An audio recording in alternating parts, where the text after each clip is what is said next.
Welcome to my new blog.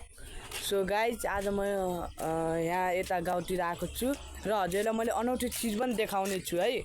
हजुरले हेरेर like comment share मलाई साथ गरिदिनु होला है, मलाई साथ दिनु होला ल। अब त्यो अनौठो चिज म हजुरलाई देखाउने छु।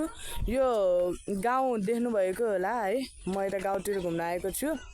यो यसको बारेमा मैले हजुरलाई भन्ने छु र हजुरले साथ दिनु होला, मलाई माया पनि गर्नु होला। यो अग्लो पोल देख्नुभएकै होला हैन, माछागढ।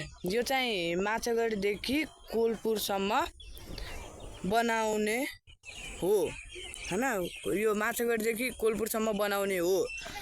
यो माछागढमा 36.4 मेगाहर्जको सब स्टेसन बन्दैछ र त्यो सब स्टेसनबाट कोलपुरसम्मको लागि हैन बत्ती लाग्नको लागि गाडिएको हो। यो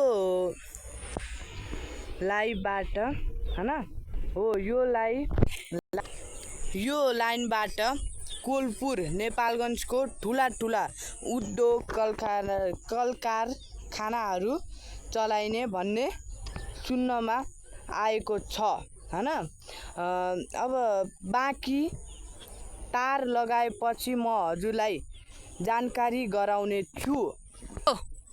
यसरी नै मैले हजुरलाई तार लगाएपछि सबै चिज देखाउने छु र हजुरले मलाई लाइक कमेन्ट सेयर सब्सक्राइब गरेर सपोर्ट गरिदिनु होला